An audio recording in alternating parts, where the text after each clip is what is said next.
Welcome everyone to today's webinar. I am your host, Dr. Brian Blask, here with ChiroTouch. I am the sales manager and also a fellow chiropractor. So I've been with ChiroTouch for several years now, and I know everyone's busy. I know everyone's busy this time of year, especially midday during the week, getting everything taken care of here in the office before the holidays. So I wanted to say thank you. Thank you to everyone for showing up today. You know, I recognize the effort everyone's putting in to improve your business, and the world needs chiropractors, right? More than ever. And I feel like the lessons you're going to learn here today as part of this webinar will hopefully fuel your practice for years to come. Today's webinar presented through ChiroTouch is going to be on protecting your revenue and preventing payment gaps through credentialing. So you got to think to yourself, why is this such an important topic? Well, as caregivers, chiropractors are typically really good at adjusting. Well, some of us are, right? But billing, collections, and business best practices, this is an area I think we could all use some help in, me in particular, actually. So the financial side of our practices, it's just as important, if not even more important, than the work that we do on the adjusting table. So let's face it, if you're not collecting for your services in a timely manner, then there are probably holes in your business. And if these weaknesses are not addressed, they could grow to swallow more than just your revenue. So with us today to share their knowledge on this topic are Jody Maggard and Melissa Isham. Melissa and Jody are both with TriZetto. TriZetto is a very, very popular clearinghouse provider that integrates seamlessly with ChiroTouch. They are our partner behind our popular CT Pro Clear service that allows ChiroTouch users to have full claim cycle management right from their software. It is a beautiful thing. While ProClear is an amazing service, it's not what we're here to talk about today. I just want to give you a bit of a backstory on how we're able to partner with TriZetto and their experts, Melissa and Jody, to give you this presentation today. So with that introduction, Jody, Melissa, welcome to the webinar. Thank you. Thank you for having us today. So just wanted to start out with our agenda for today. Thank you everyone for joining. We understand your time is valuable. We're going to talk about the importance of credentialing today, what that is, why it's so important to your revenue cycle and your reimbursements, how that process works, how to navigate it, how practices are losing hundreds of thousands of dollars due to credentialing mistakes, CAQH mistakes, and some correction processes and some good best practices that you could put in place to try to prevent that in your practice. So main goal from this is, to teach you and that you walk away and know how to protect your revenue and avoid, very common credentialing pitfalls. So I am Jody Maggard. Here I'm the Director of Credentialing Sales at TriZetto. I've been with TriZetto for 9 years, and I've managed our credentialing product for the last 4 years. And I will be the main speaker today. We also have Melissa Isham on, and she is our national sales executive, and she works really closely with our providers to help assist them with their various, revenue cycle management needs as well as credentialing needs. So we're both on today to assist, and Isham will be manning the chat. So if you guys have any questions, feel free to put your questions in there as we present. So what is credentialing? A lot of providers get in the process of credentialing. It's difficult to navigate. There's conflicting information online. So we're here today to clear up some of that confusion. It's essentially like a job application with an insurance plan. It verifies your qualifications, your ability to participate in an insurance plan. It lets you accept a third-party reimbursement. So, a cash pay practice doesn't need to get involved with this. But, if you definitely plan to accept reimbursements, you have to go through the credentialing process. And it, requires your licenses, insurance, residency, career history, education, and training to be submitted with that as well. And some of those applications can be pretty complex. So it can be a little daunting, especially to a new provider branching out. It's a very manual process. There's a lot of paperwork. A lot of paperwork has to be gathered, a lot of applications. You have to go track those down with the appropriate one, making for sure that you get a lot of specific things taken care of properly to get that to go through the first time without any rejections. And it's required by all major payers, commercial and government. So who needs to be credentialed? This is a host of lists of anyone that can be credentialed. It pretty much rule of thumb, if you wish to seek reimbursements from the plans for your services, you got to go through that process, and it's a painful process to kind of navigate through. We want to talk about credentialing versus, what is CP Pro Clear, which would be, your clearinghouse enrollments. So credentialing comes before the clearinghouse enrollments. You have to go through that process of getting into network, supplying them with all of that job application information. And then once you're in the network and you are a qualified provider, then you would work with your clearinghouse to, process your clearinghouse enrollments, give them all that necessary information. Some of the information is the same, so it's good. When you go through the credentialing process, make sure you, still have those documents on hand, your NPI, different relevant information that they'll also need from you in the enrollment process. It'll save you a little bit of time, but they do go hand in hand, but credentialing comes first, just as a rule of thumb.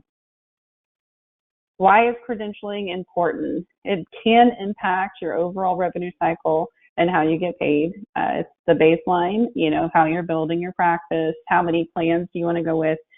Issues with credentialing can cause revenue leakage and delays, missing re-credentialing dates. For example, we're going to talk about that more. It can be difficult and time-consuming. Depending on the state, depending on the specialty, it can really be complex in trying to navigate those applications. And, if you miss items or you don't fill it out correctly, it can cause even further delays. Errors on the applications can become costly. Sending that over the wrong way, a lot of times you're not going to get a notification from the payer for 60 to 90 days, depending on their process, that you even made a mistake. So you got to be able to follow up on that when you send that to the plan. And then the application process is very complex. There are delays at the payer. There's a lot of nuances at the payer to navigate as well. We estimate that on average, it takes about 20 hours per payer for new credentialing. And that can be pretty time consuming, especially, if you're already seeing patients, depending on who's doing that role in your practice. Providers, they need to also re-credential every 1 to 3 years. So a lot of people think, oh, I got this done. It's great. I'm one and done. It's a continuous process, and it requires, re-credentialing every 1 to 3 years, depending on that plan. So Medicare requires it every 3 to 5. So these are some of the most common credentialing issues that we see. Denials, those are huge. And unfortunately, a lot of practices don't know that they're getting those denials until they do get hit with them. And part of the bigger thing is they don't monitor the re-credentialing, which is the next bullet. A lot of practices don't track that from the start. One of the first things that is the best practice to do is to call the payers before you start any credentialing or re-credentialing and make sure you can verify what that effective date is so that you can monitor that and not miss those dates. It's important to start your re-credentialing, well before it's due, because there could be delays at the plans. We're seeing larger than normal delays at some payers, for example, due to staffing issues on their side. So having a good process in place to be able to avoid those re-credentialing issues by not monitoring the dates is incredibly important. Incomplete applications or errors, depending on the specialty, there's a lot to encompass on those applications. If you miss one box that was important, or there's a specific way that a modality has to be listed, it can really cause that to have some downstream delays and some issues at the plan. They're going to reject it. Again, they might not notify you for a good 60 days, and then you have to resubmit that. And then, the credentialing process overall takes on average 90 to 120 days. And that's, if everything is correct. So making for sure that you have that correct is important. It's really hard these days to find knowledgeable credentialing staff to work on your credentialing for you or to bring that in-house. The market, for credentialing specialists has shifted as well as the rest of the job market. The good ones are being, scooped up by other companies for substantially more money. So, and it's a very complex role to play in a practice. And, many people have small portions of credentialing and they can maybe figure out small portions, but it can get pretty complex. And if they can't navigate all of the areas, it can cause downstream issues. For larger organizations, staffing always becomes an issue, and, it impacts scalability. That's one of the first things that has to be done if you're merging a new provider with a large organization and they're changing tax IDs, or if it's a brand new provider, that credentialing has to be done in order to make for sure that they're properly attached to that group. And, if they have multiple providers coming on per month, that can be, overwhelming and time consuming for that person. Expensive technology fees, that's another issue with credentialing. If you don't have that person in-house, or even if you do, That person probably will need some type of credentialing software to track things, to store the necessary documents, and to complete the applications if they're going to do that in-house. And those tend to be pretty expensive and based on the number of providers. A lot of practices have ineffective manual processes in place. That's really a way to trip things up. It increases labor costs, it causes delays, it increases denials and revenue leakage. And then not understanding the difference between credentialing and contracting. Those are two separate steps, and we see providers confusing those two things all the time. The credentialing process is, the process of enrolling with the plan, and the contracting deals with things such as, the contract negotiations, the fee schedule, and the terms and conditions with that plan. So those are two very different things, and they have to be navigated somewhat simultaneously when you're going through that process. So these are some common credentialing market updates. We have seen a recent NGMA survey said that there's a 54% increase in credentialing denials, and that's really alarming. We've also been impacted by a 35% voluntary attrition rate impacting healthcare. So that plays back to the staffing. It's more difficult to find that. There's a lot of consolidation going on in the market. That consolidation increases the need for credentialing. With that 54% increase in denials, we're also looking at the industry stat. The average denial rate is 6 to 12. So this could really be pushing the threshold in some practices with their revenue to try to, really stay within those denial rates that they're looking to stay. They obviously want that to be as low as possible.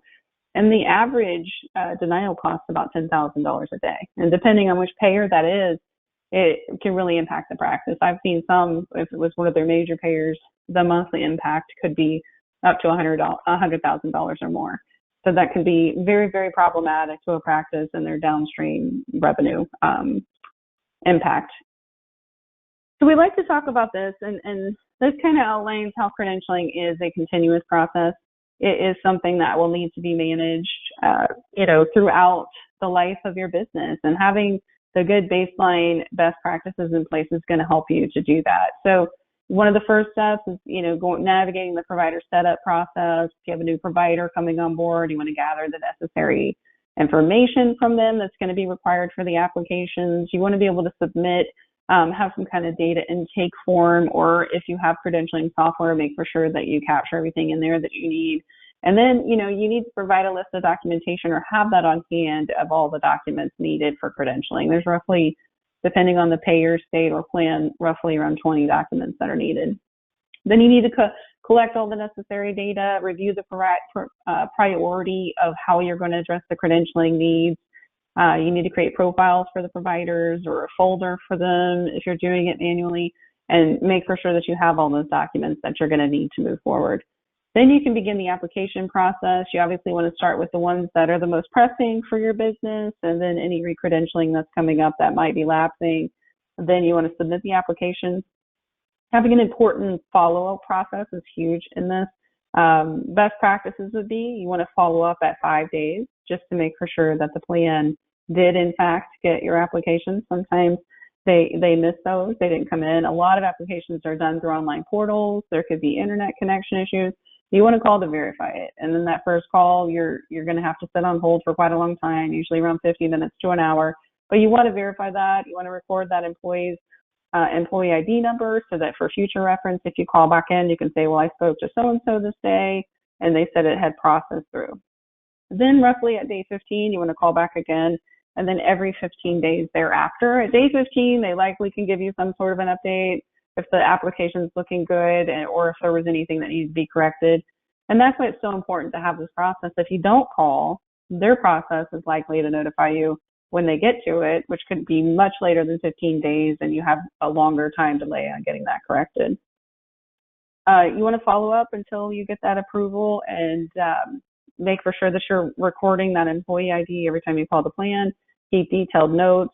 Make for sure if there's anything extra required, especially on those first few calls, that you quickly resubmit that. Any corrections, quickly resubmit that back into them so that you can keep this process going.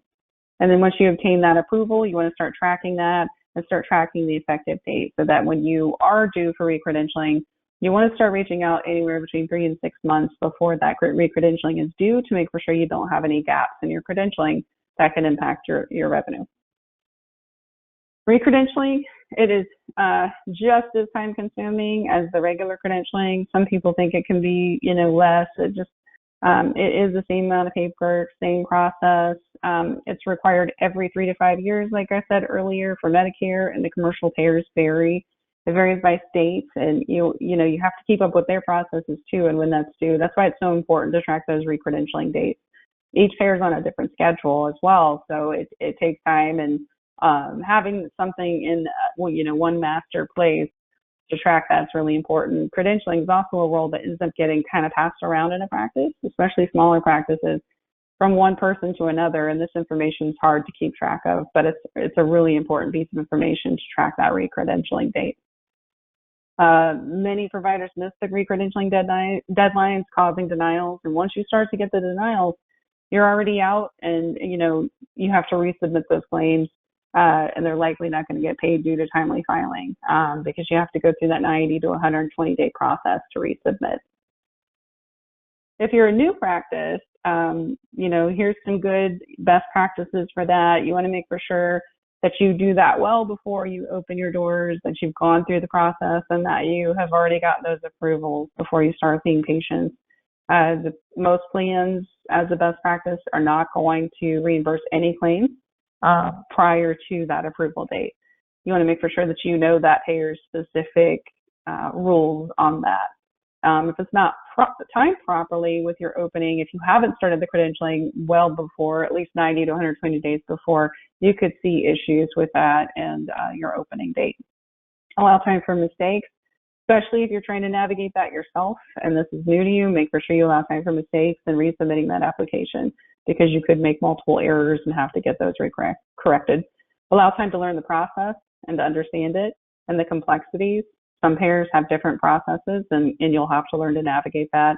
And allow time to properly gather the documentation well before. Make for sure that you have a checklist, that you understand what's needed of you. There's a lot of business documents, and make for sure that you've gotten that well before you're ready to start the credentialing process and open your doors.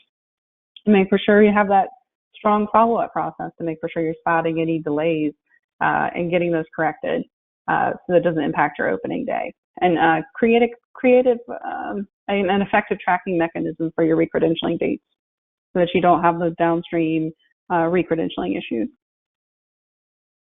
Missing re-credentialing dates can lead to tough choices with practices. When you can't bill for 90 to 120 days, what will you do? There's a couple choices. Providers sometimes opt to continue to see patients for free because they don't want them to go down the street to someone else that's in network. They don't want to stop seeing patients and then, end up losing them altogether.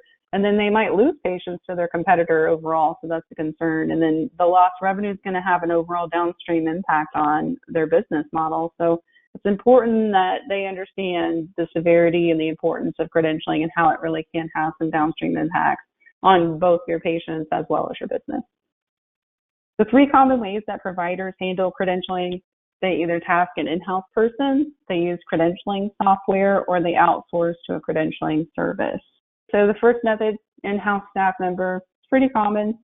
Like we talked about, some pitfalls would be finding someone that really understands how to navigate that process. If it is someone in-house and it's new to them, allow that extra time for them to learn that process so that you can, remain in network. That person, some pitfalls, they could be busy with other tasks, doing multiple roles. Oftentimes that could be the biller, it could be the front desk person, and they're trying to navigate a lot of things. So you want to make for sure that this still remains a priority for them. A lot of times they lack the specialized expertise to get it approved the first time and not have issues. They may not be around for the re-credentialing, so that goes back to making sure that the dates got tracked along the way and that someone passed that information. Make for sure you have a good knowledge transfer process, especially for credentialing. If you were to lose a staff member or whoever's doing your credentialing, make for sure they document those expiration dates. You may need a credentialing software for them, depending on your size of your practice. And if you have another tracking mechanism, you may need to purchase a credentialing software license or some type of software in order to kind of navigate that process.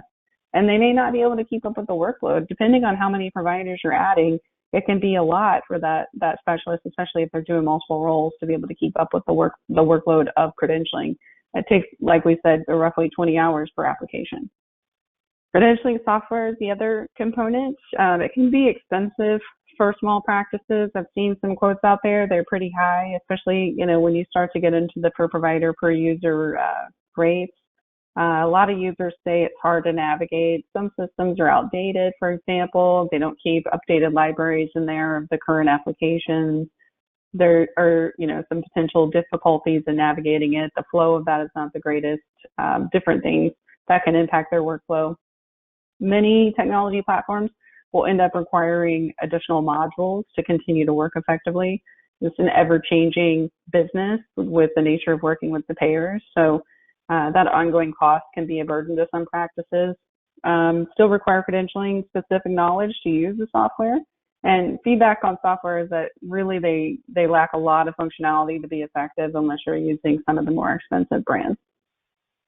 And then if you can partner with a credentialing service, this is definitely a good way to go. They do have a proven expertise, track record, and experience. A lot of companies that you would outsource this to, they navigate this all day, every day. They work with the plans. Most of them can provide you with some type of software or interface that allows you to, securely store your documents all in one place. The next time you're due for re-credentialing, those can be managed. Transparent status updates, so you know where things are in the process as you navigate that. Speedy follow-up, they can do that extensive payer follow-up for you. Like I said, each of those calls roughly takes about 50 minutes to sit on hold, which is why a lot of practices don't have the bandwidth to make those calls to continue following up. And since it takes multiple calls, it can be time-consuming and overwhelming to a lot of smaller practices. You want to avoid missing deadlines for re-credentialing. A third-party company is going to be able to help you track those and not miss any of those dates. And they'll get those things submitted to you well before those dates lapse, and you have those no issues with the re-credentialing. It ends up paying for itself with the improved cash flow, no denials, and things that your practice continue to flow smoothly from a revenue perspective. It frees up your staff's time for other client-facing tasks and engagements or the other roles that they might be juggling within the practice. It helps to automate a lot of your manual processes, which creates efficiencies, improves your costs around the whole credentialing process.